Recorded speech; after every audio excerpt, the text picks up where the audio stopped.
언제나 필승! 네, 반갑습니다. 필승입니다. 반갑습니다. 자, 이번에 분석해드릴 기업은 HDC 현대산업개발입니다. 네, 일단 처음으로 분석해드리는 기업 같아요. 제가 봤을 때에는 물론 시장이 굉장히 안 좋아요. 저는 예전부터 공개적으로도 시장의 변곡점을 보고 있다고 말씀드렸었죠. 제가 변곡점을 보고 있다 보니까 이 컴퓨터 수리도 조금은 좀 늦춰지고 있는 그런 상황입니다. 아무래도 컴퓨터 수리를 맡기다 보면은 제가 하루 정도를 이제 시장을 못 보는, 그러니까 핸드폰으로만 봐야 되기 때문에 빠르게 우리 멤버분들에게 내용을 이제 분석해 줄 수가 없기 때문에 조금씩 좀 미루고 있어요. 이번 사이클이 조금 마무리되는 그런 시점에, 그러니까 안정화되는 시점에 컴퓨터 수리를 좀 맡길 계획입니다. 지금 소리가 굉장히 좀 안 좋게 나고 있는데 정말 죄송스럽다는 말씀, 그리고 바로 진행하겠습니다. 제가 컴퓨터 수리할 때까지만 조금만 양해 부탁드리겠습니다. 저도 하루 종일 분석하면서 이 소리를 하루 종일 듣고 있어요. 네, 정말 시끄럽고 빨리 고치고 싶은 마음이 있는데 저 이번 사이클이 빨리 빠르게 좀 지나가면서 안정적인 구간까지 갈 수 있기를 진심으로 바라고 있습니다. 자, 일단 HDC 현대산업개발 같은 경우에는 압도적인 저평가예요. 일단 제가 시장의 변곡점을 보고 있다고 말씀드렸고 실제로 제 계좌도 이제 성장 기업에서 대부분은 가치 기업으로 이제 애초에 다 전환을 해놨어요. 우리 멤버분들 다 아시겠지만 애초에 다 전환을 해놨고 당연히 오늘도 제 계좌는 신고가입니다. 오늘도 제 계좌는 신고가예요. 신고가. 주가가 하락했음에도 불구하고, 그러니까 증시가 하락했음에도 불구하고 제가 투자하고 있는 이런 기업들의 가격은 굉장히 좋은 상황입니다. 일단 이번에 분석해드릴 기업도 매우 저평가된 건설기업 중에 하나입니다. 일단 아시아나항공에 대한 입찰 참여가 완전히 불발됐죠. 이에 따른 리스크는 이제 없다고 봐도 무방해요. 물론 아직은 소송전이 있고 내일부터는 조금 더 본격적인 소송이 진행될 것이기 때문에 다시금 리스크로 떠올 수는 있겠지만, 만약에 아시아나항공과의 그런 소송으로 인해서 주가가 하락한다면 저는 매우 기쁘게 생각할 것 같아요. 물론 저 같은 경우도 지금 관심 종목으로 보고 있는 상황인데 그 이유에 대해서 잠시 후에 좀 말씀을 드리겠습니다. 자, 일단 굉장히 저평가되어 있어요. 일단 얼마나 저평가되어 있냐 한번 봐드리겠습니다. 얼마나 저평가되어 있냐면, 자, 시가총액이 2조예요. 예, 시가총액이 2조인데 2조임에도 불구하고 현금성 자산이 2.8조 원입니다. 2.8조 원. 그리고 순현금, 그러니까 오로지 순현금만 1조 원이에요. 1조 원. 여기서 만약에 아시아나항공과의 그런 소송에서 승리가 하게 된다면 2,500억 정도가 추가로 들어오겠죠. 이거 플러스 알파예요. 그러니까 순현금 1조 원이고 현금성 자산, 그리고 금융상품 이런 거 다 합쳐서 2.8조 원인데 시가총액이 2조 원이죠. 2조 원. 예, 말도 안 되는 저평가이긴 합니다. 그만큼 이 건설주 중에서도 정말 주목을 못 받고 있고 작년에 이 아시아나항공 이슈로 인해서 여전히 시장으로부터 압도적으로 좀 소외되고 있는 그런 기업 중에 하나다, 이렇게 보시면 될 것 같습니다. 다만 그럼에도 제가 이 기업을 좋게 보는 이유 중에 하나가 평범한 건설사가 아니라는 거예요. 대한민국 제1의, 대한민국 최고의 디벨로퍼다, 디벨로퍼. 그러니까 토지를 매입부터 시작해가지고 토지를 매입하고 개발하고 분양까지 전부 다 할 수 있는 그런 기업 중에 하나라는 겁니다. 당연히 디벨로퍼가 평범한 이런 도급 건설보다는 당연히 수익성이 훨씬 더 좋고요. 훨씬 더 주가에 대한 그런 리레이팅도 저는 많이 받을 수 있을 것이라고 보고 있어요. 특히 이번에 정부의 그런 정책 실패로 인해서 이런 공공정책, 그러니까 공공적인 건설, 이런 것들에 대한 신뢰감이 굉장히 낮아졌어요. HDC 이제 현대산업개발 같은 경우에는 민간 개발의 1등 주자죠. 민간 개발의 1등 주자입니다. HDC는 이길 기업이 없어요. 그만큼 만약에 공공건설에서 민간 주도의 건설, 민간 주도의 재건축, 재개발이 이루어진다면 당연히 가장 빠르게, 그리고 가장 많이 수혜를 볼 수 있는 그런 기업 중에 하나, 저는 개인적으로 그렇게 보고 있습니다. 일단 2019년까지 분양 세대가 6,300세대였어요. 6,392세대였는데 작년에 일반 세대를 돌파했습니다. 그리고 올해 같은 경우에는 1.3만 세대를 돌파할 것으로 예상되고 있어요. 그만큼 이 분양 세대가 점차 빠르게 증가하고 있다는 거죠. 그 이유 중에 하나가 이제 공공건설에 대한 신뢰도가 낮아진 것도 물론 있지만 그뿐만 아니라 전체적으로, 대한민국 전체적으로 개발 사업에 대한 그런 진척도가 점차 진행되고 있다, 이렇게 보시면 될 것 같아요.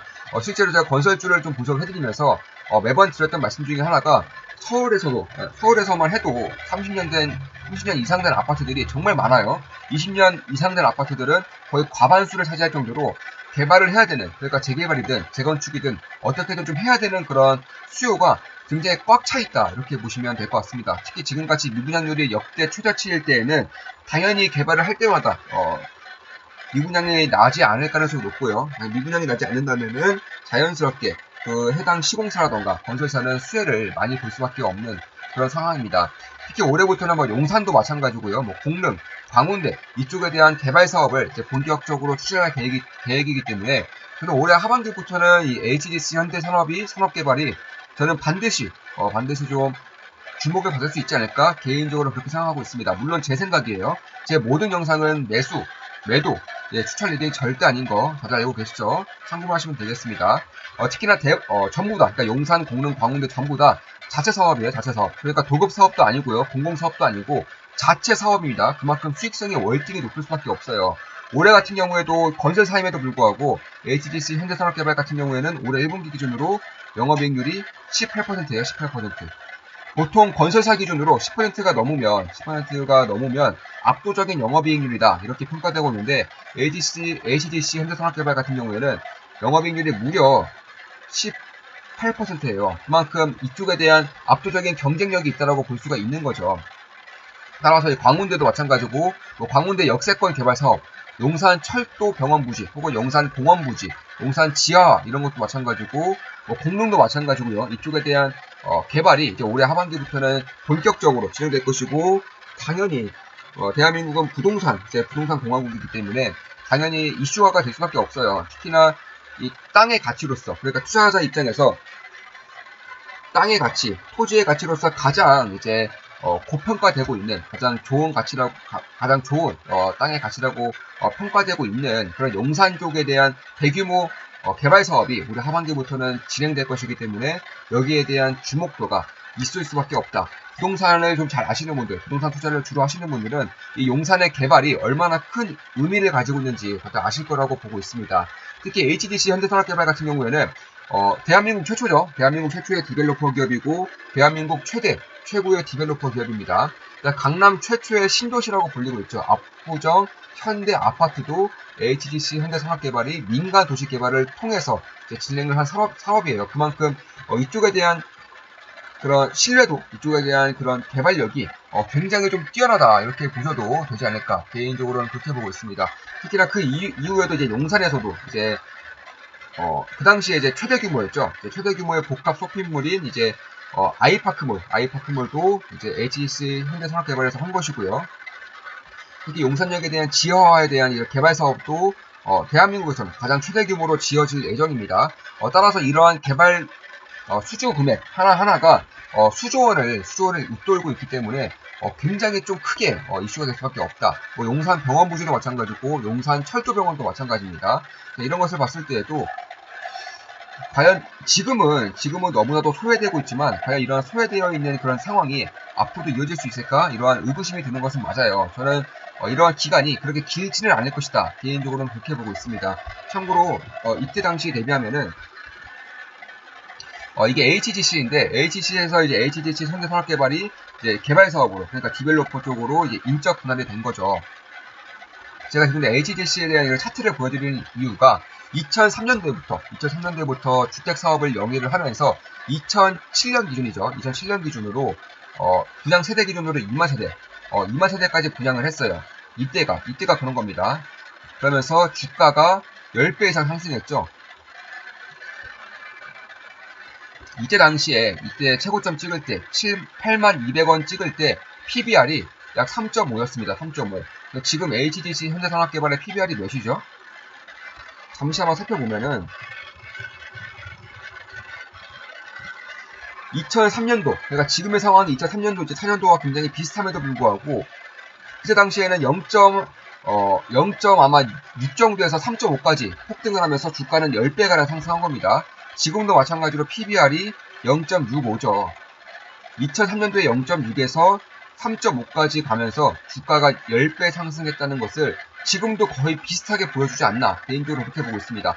그러니까 자체 개발 사업이 이제 호강기를 들어설 수 있는 것이고, 올해 보수적으로 잡아도 분양 세대가 1.3만 세대, 내년으로 갈수록 더욱더 높아질 수 있는 부분이 분명히 있기 때문에, 그런 부분을 봤을 때에는 PBR이 한 2에서 3 정도까지만 가더라도 주가는 지금 대비해서는 굉장히 좀 저평가되어 있지 않을까 개인적으로 그렇게 생각을 하고 있습니다. 물론 제 모든 영상은 이제 매수, 매도, 추천 헤딩 절대 아닌 거 다들 알고 계시죠? 예, 참고를 하시면 되겠습니다. 따라서 다시금 돌아오고 있는 거예요. 2003년도, 2007년도 이후에 다시금 13년 만에 디벨로퍼 사이클이 저는 다가오고 있다고 보고 있습니다. 전부터 굉장히 많이 강조드렸어요. 타픽으로는 동원개발을 좀 말씀드렸었죠. 동원개발도 꾸준히 주가가 잘 오르고 있습니다. 월봉이죠, 월봉. 주봉입니다. 예, 꾸준히 주가가 잘 오르고 있고, DLNC. 마찬가지예요. DLNC도 꾸준히 주가가 잘 오르고 있어요. DLNC는 제가 잃을 자신이 없다 시리즈 1탄으로 이제 분석을 해드렸던 기업이죠. 저는 이만큼 디벨로퍼 기업들을 반드시 주목을 해야 한다고 보고 있습니다. 투자자로서는 굉장히 저평가 있으면서도 저평가되어 있으면서도 성장성이 거의 확실하게 나올 수 있는 그런 몇 안 되는 업종이기 때문에 저는 더욱더 그렇게 보고 있는 거예요. 그래서 이번에 분석해드리는 기업은 이제 디벨로퍼의 끝판왕이죠. 현대산업개발을 이제는 조금씩 소외되어 있는 이런 주가, 소외되어 있는 이런 기업이 올해 하반기부터는 자체 개발을 통해서, 자체 대규모 개발을 통해서 관심을 받을 때가 거의 오지 않았을까? 개인적으로는 그렇게 보고 있습니다. 특히 이제 공공건설, 이런 사업에서 민간건설로의 그런 턴어라운드가 진행되고 있고, 공공에서는 LH가 있으면 민간에서는 HDC, 현대산업개발이 있는 겁니다. 그만큼 공공에서 민간으로 넘어올 때 가장 큰 수혜를 볼 수 있는 기업 중에 하나가 저는 HDC, 현대산업개발이라고 생각을 하고 있고, 그렇기 때문에 좀 말씀을 드리는 거예요. 특히 HDC 현대산업개발 같은 경우에는 디벨로퍼뿐만 아니라 호텔 사업도 영위하고 있습니다. 참고로 호텔 사업이 작년에 굉장히 저조했음에도 불구하고 꽤나 괜찮은 실적을 냈어요. 이런 것들은 앞으로도 더욱더 진행될 것이라고 보고 있고, 호텔 사업은 지금까지는 저평가 요인이었지만 앞으로는 저평가 요인을 해소시켜주는 그러한 모멘텀이 될 수 있다 이렇게 보고 있습니다. 아시는 분들은 아시겠지만 호텔에서 뭐 한 달에 1,000만 원 이런 식의 한 달 살이를 상품을 좀 내세워도 전부 다 매진되고 있어요. 그만큼 이쪽에 대한 턴어라운드도 저는 점차 진행되고 있다라고 개인적으로는 그렇게 보고 있습니다. 따라서 이런 호텔 사업도 당연히 좋고, 그 외에 진짜로 봐야 되는 자체 개발 사업들도 올해 하반기부터는 뭐 광운대, 공릉, 용산을 필두로 해서 점차 이제 좀 관심을 받을 때가 됐다. 특히 용산만 말씀드렸는데 광운대 같은 경우에도 2.5조 원 정도의 그런 프로젝트 규모입니다. 2.5조 원 정도예요. 굉장히 큰 규모이고 이쪽에 대한 가능성도 저는 충분히 있다고 보고 있어요. 그래서 그런 과정에서도 꽤나 도움이 될 수 있는 부분이고, 내달부터는 이제 그 다음 달부터는 아시아나항공과의 그런 소송전이 점차 본격화되면서 아마 한 번 더 리스크로 떠올 수 있어요. 그런 부분을 좀 참고하시면서 이제 관심 종목에 넣어두시는 것도 괜찮지 않을까 개인적으로는 그렇게 보고 있습니다. 참고로 소송 내용 중에 가장 핵심적인 내용이 이 계약금으로 제공했던 2,500억 원을 돌려받느냐 맞느냐의 싸움이에요. 이걸 돌려받으면 HDC 현대산업개발에서 현금이 2,500만큼 늘어나는 것이고, 돌려받지 못한다고 하더라도 지금 가지고 있는 대략 한 1조 원 정도의 현금은 유지입니다. 유지. 그래서 이것에 대한 향방성이 아무리 안 좋게 나오더라도 지금의 현대산업개발을 봤을 때에는 그렇게 이미 다 반영이 되어 있지 않을까, 그렇게 해서 개인적으로는 그렇게 보고 있습니다. 자, 이것으로 방송 마치겠습니다. 컴퓨터 상태가 굉장히 좋지 않은데 시장이 좀 안정화되면 저는 변곡점을 보고 있다고 지속적으로 말씀드렸죠. 실질적으로 변곡점이 좀 나오고 있고, 제 계좌는 당연히 다 답이했기 때문에 당연히 지금도 오늘도 신고가입니다. 따라서 참고를 좀 하고 있어요. 저 같은 경우도 매분, 매 순간, 매 시간, 매 분 좀 주목을 하고 있고 집중을 해서 분석을 하고 있는 기간이기 때문에 컴퓨터 수리를 받지 못하고 있습니다. 최대한 빠르게 시장이 안정화되는 대로 최대한 빠르게 수리해서 훨씬 더 좋은 음량으로 찾아뵙겠습니다. 정말 죄송하다는 말씀 드리면서 마무리 짓겠습니다. 앞으로도 좋은 분석, 좋은 기업 분석으로 찾아뵙겠습니다. 좋아요 눌러주세요. 좋아요만 부탁드리겠습니다. 필승했습니다. 필승!